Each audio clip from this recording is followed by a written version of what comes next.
fermé dans une malle, enchaîné, dans un sac, Ça, avec j'aimerais. seulement 20 secondes pour en sortir avant d'être pulvérisé, il faut être dingue.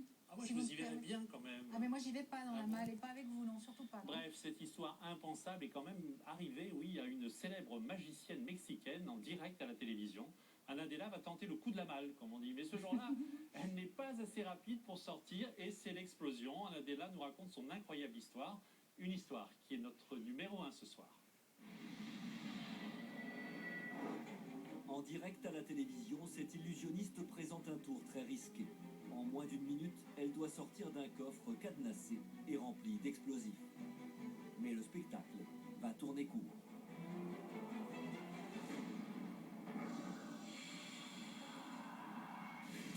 Nous sommes à Mexico, en Amérique latine. Si cette mère de famille coule aujourd'hui des jours heureux, sa vie a bien failli basculer un soir de juillet 2000. Anadela est une magicienne renommée au Mexique, plus particulièrement pour ses numéros d'évasion. Je passais 3 à 4 mois à mettre au point un numéro. Un travail de préparation très long pour quelques minutes de spectacle. En direct à la télévision, elle va dévoiler son dernier tour, le plus risqué jamais présenté. Ce tour consistait à m'enchaîner.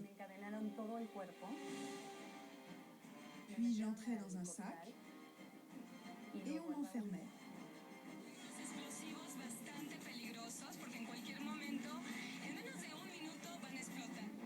Le numéro est réalisé sans trucage et les vêtements de la magicienne ne sont pas traités contre le feu. Mais ce soir-là, sa mère lui donne une cagoule ignifugée et insiste pour qu'elle la porte. Je n'utilisais jamais ce genre de protection pour mes numéros. Mais je ne sais pas pourquoi, ce jour-là, je l'ai mise. Enchaînée dans un sac, Anadela est enfermée dans le coffre, qui doit exploser dans 60 secondes. Ce jour-là, son mari assiste au spectacle.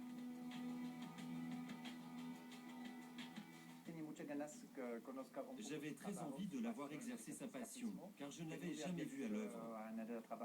Elle avait mis au point et organisé ce numéro aussi un peu pour moi. Tout allait bien, mais j'étais quand même un peu anxieux. Le compteur tourne, la mèche est allumée.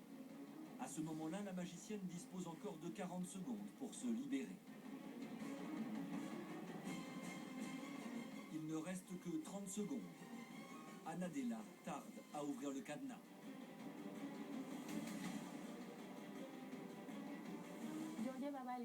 Je comptais les secondes dans ma tête. Je me disais d'ailleurs que j'avais été assez rapide et qu'au final, il me restait encore 15 secondes avant que cela n'explose.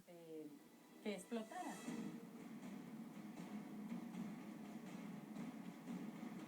y a eu un problème de programmation. Les explosifs se sont déclenchés au bout de 45 secondes.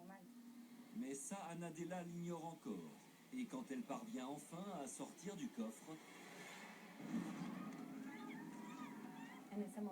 j'ai senti un souffle brûlant dans mon dos.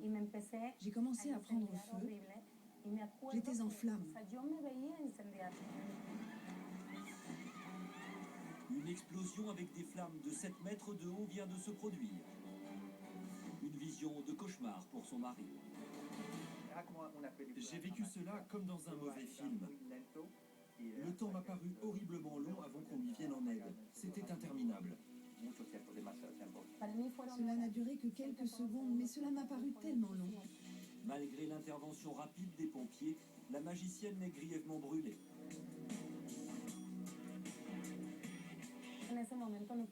À cet instant, vous ne pensez à rien.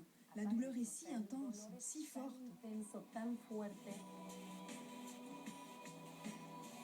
Mais grâce à cette cagoule, je suis en vie. Anadela subira 5 opérations et 60 greffes de peau. En rentrant chez moi après 5 semaines d'hôpital, j'avais interdiction de sortir. Il s'est passé 13 mois sans que je puisse ouvrir les volets de ma maison, car je ne devais pas être exposée à la lumière et j'ai dû porter une combinaison spéciale pendant 2 ans. Cela valait vraiment la peine, car aujourd'hui je vais merveilleusement bien, quand on pense à ce qui m'est arrivé. Anadela a abandonné ses activités de magicienne, mais la jolie Mexicaine n'a peut-être pas dit son dernier mot. J'avais des tas d'autres numéros d'évasion en préparation, mais pour l'instant je garde ces idées précieusement au fond d'un tiroir.